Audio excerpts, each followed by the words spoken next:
Just think about the brilliant, broke doctor versus the average, wealthy earner. If wealth were purely a math problem, if it were really just about having a genius-level IQ and crunching complex numbers, this bizarre reality wouldn't even exist. The doctors and engineers would win every single time, hands down. But they don't. This scenario plays out constantly in the real world. Here's the truth, and it's a super uncomfortable one for a lot of people to hear. Intelligence is a trap. Financial success has almost zero to do with your raw intelligence. Zilch, nothing. What actually drives your wealth are completely invisible psychological triggers. It's literally all about how you think, how you feel, and how you behave around money when the pressure is absolutely on. Which brings us to part 1, the intelligence trap. We've got to expose the uncomfortable reality of why this happens. Like, why does a genius engineer, someone who designs insanely complex systems for a living, routinely rack up massive credit card debt just to impress people they don't even like? It comes down to pure logic versus emotional triggers. See, smart people often fall into this massive delusion. They mistakenly believe their high IQ in medicine or engineering automatically protects them from making emotional, irrational choices with their money. But all this does is breed dangerous financial overconfidence. They end up taking massive risks in investing in business that a less confident average earner would naturally and wisely avoid altogether. Let's move into part 2, the 4 wealth killers. So what's actually driving these terrible, wealth-destroying decisions? Let's unmask them right now. Wealth killer number 1 is fear. And we aren't just talking about being a little anxious. This is a deep, primal instinct. Fear is the exact trigger that causes someone to completely panic and sell their entire investment portfolio the very second the market drops 10%. It's also the exact same force that traps people in dead-end jobs for decades, making them avoid healthy financial risks because any kind of change just feels like a lethal threat. Then we have greed. This is the urge that completely blinds you. Greed pushes people to chase ridiculous, flashy, get-rich-quick schemes. It causes otherwise rational investors to take extreme, reckless risks during a market boom. Greed literally blinds intelligent people to obvious, glaring warning signs, because the intoxicating thrill of a massive potential reward is just way too strong to ignore. Now we hit social comparison. I'm going to state this bluntly. Buying things just to fund the fake life you project on social media is the ultimate wealth killer. Listen to me on this one. Spending money you don't have to buy things you don't actually need just to impress people you secretly resent, that cycle has bankrupted more people than bad investments ever will, period. And finally, ego. The 4th killer. Admitting a financial mistake feels like a direct attack on your personal worth, right? Nobody likes it. So instead of just taking a small loss, swallowing your pride and moving on, your ego steps in. You refuse to admit you were wrong. You double down.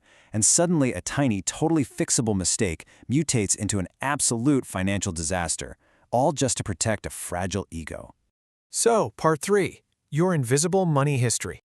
Where do these emotional triggers even come from? Your history. It's a shocking truth that your relationship with money was completely hardwired into your brain long before you ever earned your very first paycheck. Think about extreme caution versus careless spending. If you grew up watching your parents desperately struggle with money, you didn't just passively observe that. You developed deeply subconscious coping mechanisms. You either became extremely paralyzingly cautious with every single penny, or, paradoxically, you turned to careless spending to cope. Neither of those is inherently right or wrong, but these invisible childhood patterns are secretly ruling every single financial decision you make as an adult. But here is the really good news. Awareness breaks the pattern. The most financially successful people are not the ones who had perfect, wealthy childhoods with zero struggle. Not at all.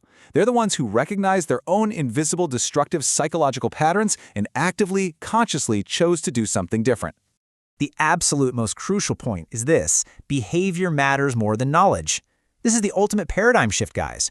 You can literally read every single book on compound interest. You can understand index funds and diversification way better than Wall Street bankers.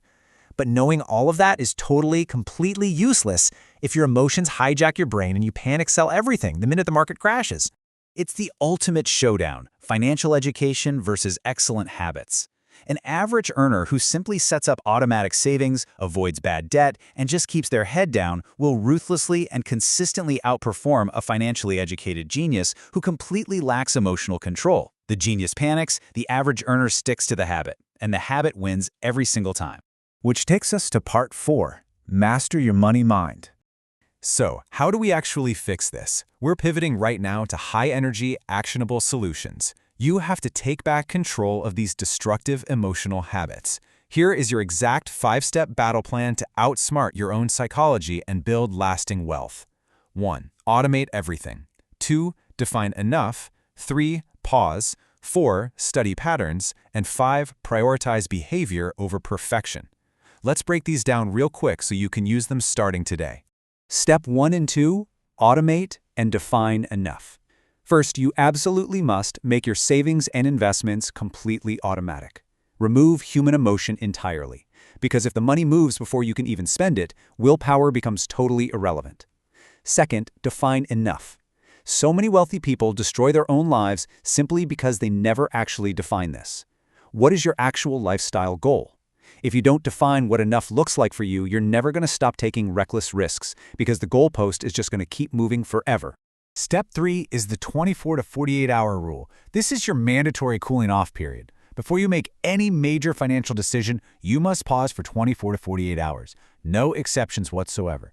This super simple, forced delay separates your volatile, right-now emotions from your permanent actions, and it single-handedly kills the vast majority of emotional money mistakes.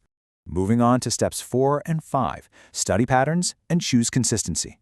I want to challenge you to ruthlessly and honestly audit your past money mistakes.